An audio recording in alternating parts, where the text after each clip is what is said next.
2000년 전에 예수님께서 이 땅에 성탄으로 오셨습니다. 어두워진 이 세상 속에 우리 주 예수 그리스도는 찬란한 영광의 빛으로 오셨습니다. 주님은 낮고 천한 이 세상에 오셨습니다. 그리고 주님은 마국간과 같은 보잘것없는 우리의 심령 속에 임하셨습니다. 십자가에 죽으시고 부활하신 예수 그리스도는 하늘에 오르셔서 하나님 보좌 우편에 앉아 계십니다. 그리고 우리 주님은 세상의 마지막 때가 이를 때에 반드시 이 땅에 다시 오신다고 약속하셨습니다. 이런 의미에서 우리는 인생의 여정을 걸어가는 동안에 다시 오실 주님을 기다리면서 살아간다라고 할 수 있습니다. 다시 말해서 우리가 주님을 기다리는 것은 주님 다시 오시는 날까지 계속해서 해야 할 일이라는 말입니다. 오늘 본 말씀은 스가랴서입니다. 본문을 기록한 스가랴 선지자는 바벨론 포로로 잡혀갔던 유다 백성들이 본국으로 귀환했을 때에 활동했던 선지자입니다. 그런데 본문 9절을 보게 되면 스가랴 선지자는 유다 백성들에게 왕이 임할 것이다 라고 선포하고 있습니다. 그러나 여러분, 바벨론에서 돌아온 유다 백성들에게는 왕이 없었습니다. 왜냐하면 유다는 이미 바벨론에 의해서 멸망을 당한 상태이기 때문입니다. 당시 유다 백성들에게는 나라가 존재하지 않았습니다. 나라가 없으니 당연히 왕도 없습니다. 군대도 없습니다. 게다가 그들이 그동안 하나님께 제사를 드려왔던 성전도 없었습니다. 유다 백성들이 바벨론 포로로 끌려가기 전에 그들의 나라는 이미 바벨론 군대에 의해서 완전히 쑥대밭이 된 상황입니다. 그런데 이러한 상황 속에서 스가랴 선지자는 멸망당한 유다에게 왕이 임할 것이다 라고 선포하고 있습니다.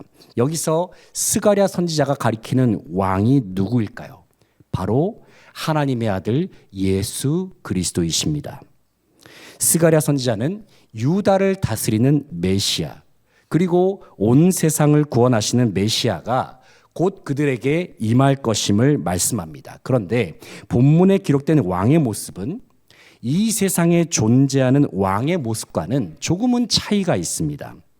어떤 면에서 본다면 유다에게 임하는 왕의 모습은 화려함으로 치장된 세상의 왕의 모습과 비교했을 때는 조금은 초라해 보일 수 있습니다. 그러나 스가랴 선지자는 이처럼 보잘것없어 보이는 왕이야말로 유다가 기다려야 할 왕이고 온 세상이 고대해야 할 왕이라는 사실을 강조합니다. 왜냐하면 참된 왕이신 예수 그리스도께서는 온 세상을 구원하실 뿐만이 아니라 모든 사람들의 삶을 풍성케 하시는 분이시기 때문입니다. 이 시간 본문에 기록된 왕의 모습, 예수 그리스도의 모습을 살펴보면서 왕 되신 주님께서 우리에게 주시는 복과 은혜가 무엇인지 함께 생각해 보기를 원합니다. 9절 말씀을 같이 한번 읽어보겠습니다. 9절 말씀입니다. 시온에 따라 크게 기뻐할지어다. 예루살렘에 따라 즐거이 부를지어다. 보라, 내 왕이 내게 임하시나니 그는 공의로우시며 구원을 베푸시며 겸손하여서 나귀를 타시나니 나귀의 작은 것 곧 나귀 새끼니라. 아멘. 9절을 보면 스가랴 선지자는 시온에 따라 크게 기뻐할지어다 말씀합니다. 그리고 예루살렘에 따라 즐거이 부를지어다 말씀하고 있습니다. 여기서 시온의 딸, 예루살렘의 딸은 직접적인 의미로는 본문에 기록된 시대에 예루살렘으로 귀환했던 유다 백성들을 가리키죠. 그리고 더 넓은 의미에서는 하나님께서 선택하신, 하나님께서 특별히 택하신 모든 백성들을 가리킨다라고도 볼 수 있습니다. 그렇다면 왜 하나님의 백성들은 기뻐하면서 즐거운 노래를 불러야 할까요? 왜냐하면 예루살렘에, 시온에 그 옛날 하나님께서 약속하신 메시아, 하나님의 백성들을 구원할 메시아가 곧 오시기 때문입니다. 그런데 이어지는 9절의 하반절을 보면 하나님께서 보내시는 메시아의 모습은 뭔가 세상 왕들의 모습과는 차이가 있었습니다.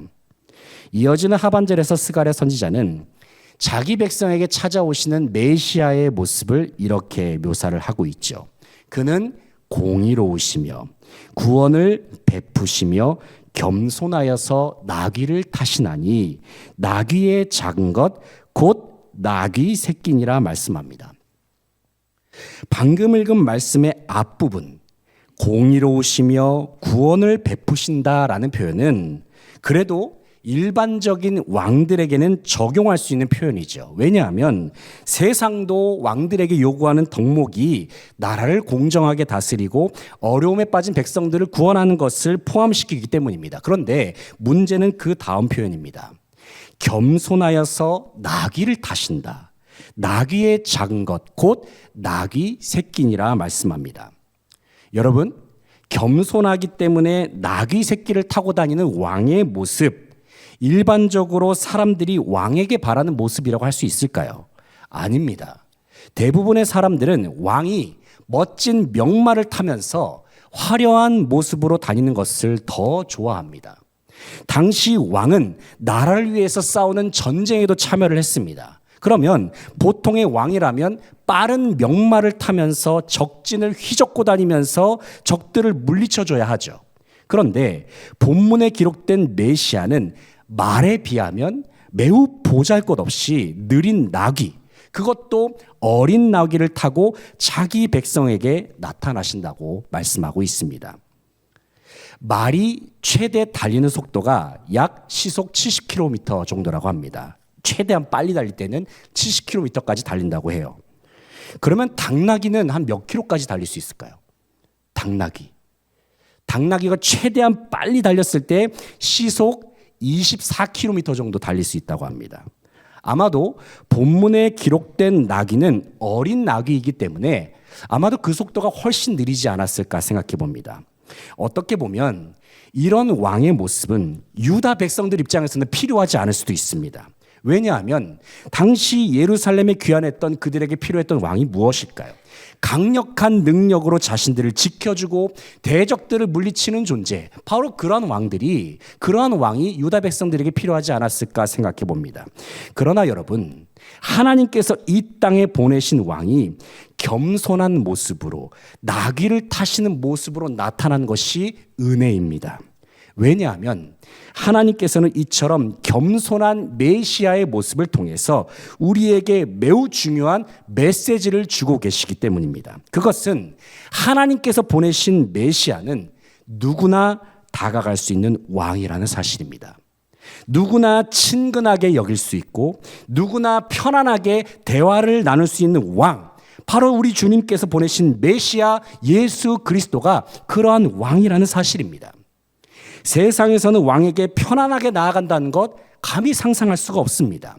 바사 제국 같은 경우에는 왕의 허락 없이 왕에게 접근하는 일은 즉시 사형입니다. 그만큼 세상 왕은 범접할 수 없는 위치에 있는 존재였습니다. 그런데 하나님께서 보내신 메시아이신 예수 그리스도께서는 누구나 편안하게 다가갈 수 있는 분이십니다. 왜냐하면 주님은 초라한 나귀 새끼를 타실 정도로 겸손하시기 때문입니다. 주님이 나귀 새끼를 타실 만큼 초라한 존재여서 그럴까요? 아니요, 그렇지가 않습니다. 도리어 주님은 이 세상의 그 어떤 왕들과는 비교할 수 없을 정도로 지극히 높으신 분이십니다. 그런데 이처럼 위대하신 주님께서 우리의 친구가 되어주시려고, 우리와 하나가 되어주시려고 나귀를 타고 이 땅에 오셨습니다. 지극히 높은 하나님의 아들이 나의 친구라고 한다면 이 정도는 이 세상에 자랑하고 다녀도 되지 않겠습니까? 제가 고3 때 같은 반이었던 친구가 있습니다. 그 친구가 누구냐면 연예인 주지훈이라는 사람입니다. 주지훈이라고 혹시 들어보셨나요? 예, 그 친구의 본명이 원래 주영훈이거든요. 저랑 같이 짝도 한 적이 있었고, 물론 지금은 연락이 안 됩니다. 그렇긴 하지만 고3 때 연예인 주지훈이랑 같은 반이었고, 심지어 잠시 동안은 제 옆자리에 앉은 제 짝이기도 했습니다. 그래서 이런 이야기는 가끔 소소한 자랑거리로 주변에 말할 때가 있습니다. 그런데 여러분, 지극히 높으신 하나님의 아들 예수님이 우리의 참된 친구가 되어주셨다는 것입니다. 이 사실을 생각할 때 우리는 기뻐하지 않을 수가 없고 하나님께 즐거운 노래를 부르지 않을 수가 없는 것이죠. 간절히 바라옵기는 겸손한 왕으로 오신 주님을 생각하면서 기쁨으로 주님을 찬양하고 높여드릴 수 있는 저와 여러분 되시기를 간절히 바라고 소망합니다. 이어지는 11절부터 12절까지의 말씀을 계속해서 읽어보겠습니다. 11절 12절 말씀입니다. 또 너로 말할진대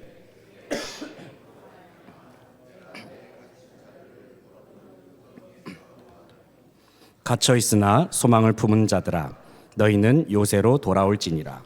내가 오늘도 이르노라. 내가 내게 갑절이나 갚을 것이라. 아멘.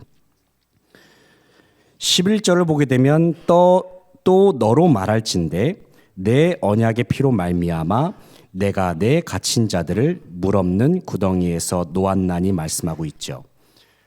방금 읽은 말씀에서 여호와 하나님께서는 이스라엘과 맺었던 언약의 피를 기억하시겠다 말씀하고 있습니다. 출애굽기 24장 말씀을 보면은 이스라엘이 시내산에서 하나님과 맺었던 언약식의 장면이 나오고 있죠.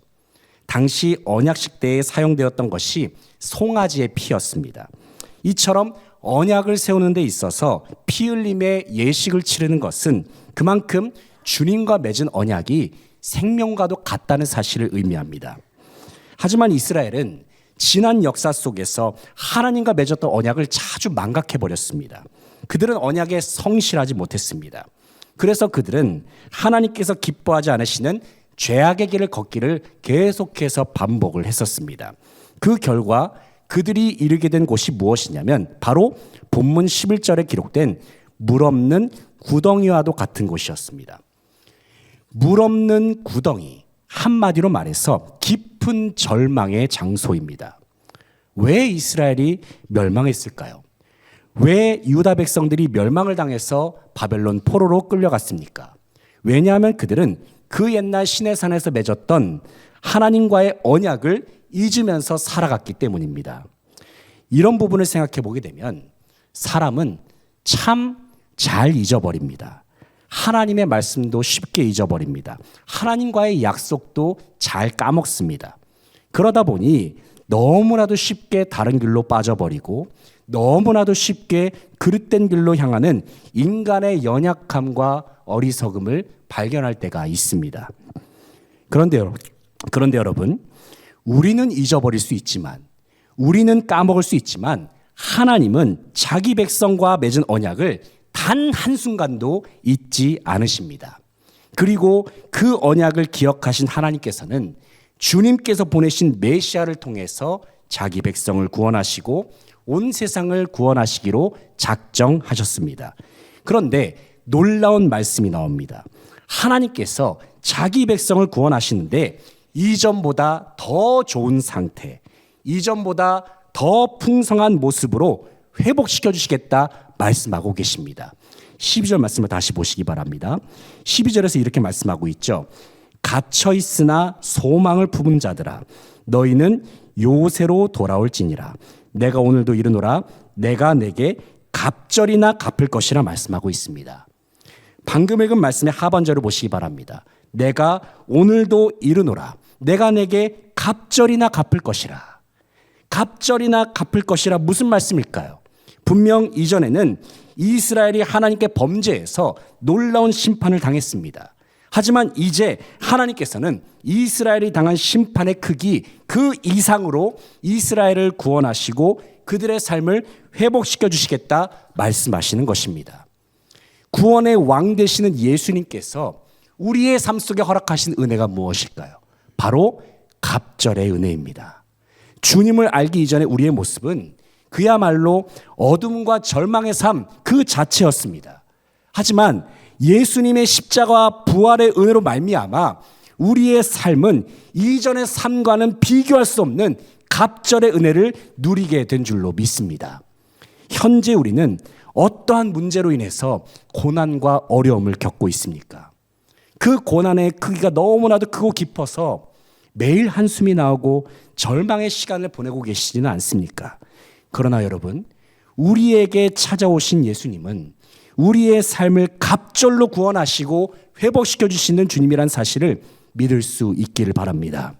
우리에게 진정한 구원의 왕으로 오신 예수 그리스도만 바라보면서 주님께 찬송과 영광을 돌려드릴 수 있는 모든 성도들 다 되시기를 소망합니다.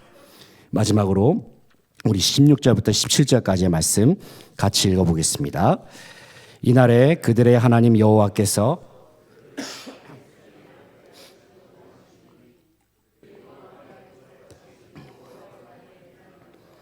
그의 형통함과 그의 아름다움이 어찌 그리 큰지 곡식은 청년을 새 포도주는 처녀를 강건하게 하리라. 아멘.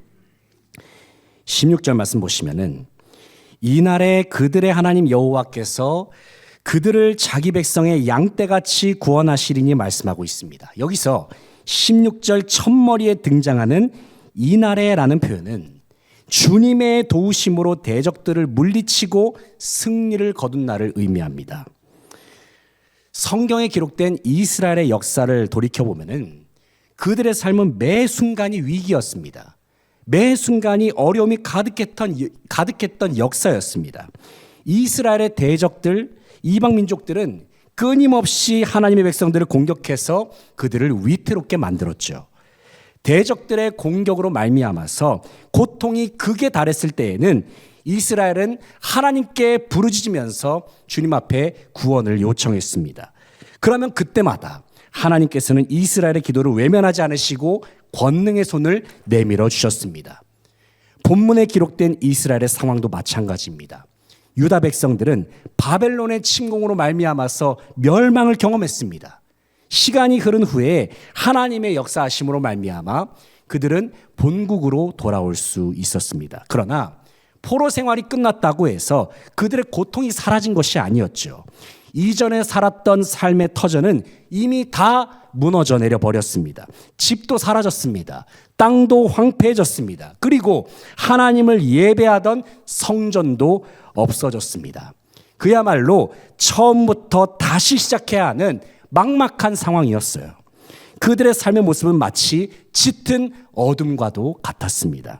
그런데 그러한 유다 백성들에게 하나님께서는 구원의 메시아를 보내주셨습니다.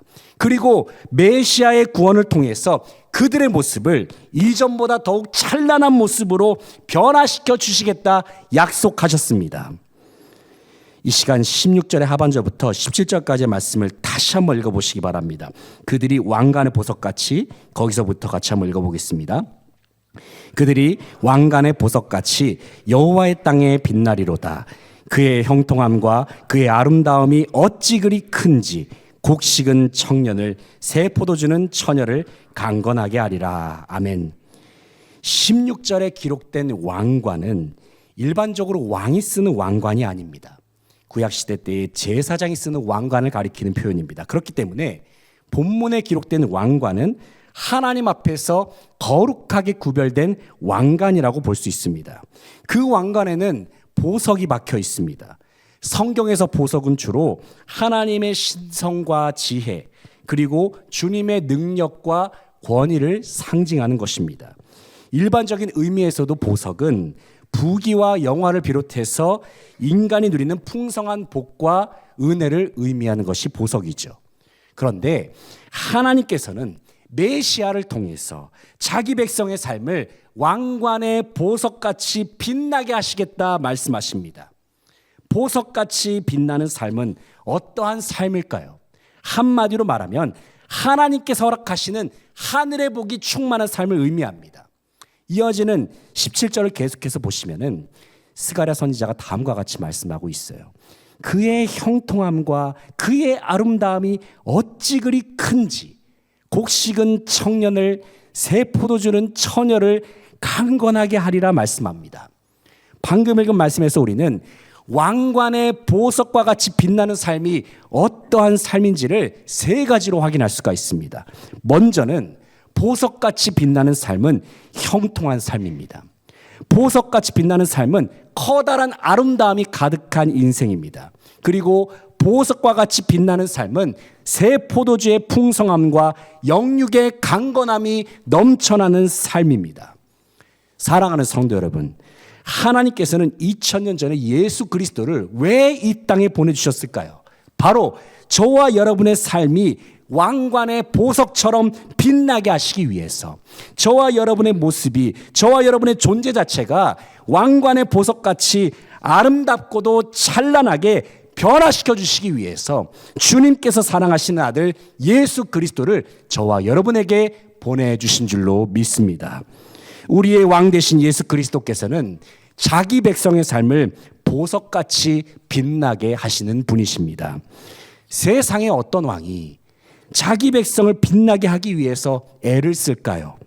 대부분의 세상 왕들은 스스로를 더욱 빛내기 위해서 많은 사람들을 동원하곤 합니다. 세상 왕들이 백성들을 빛나게 하기 위해서 열심히 노력하는 경우는 역사 속에서 거의 없다고 봐도 무방할 것입니다.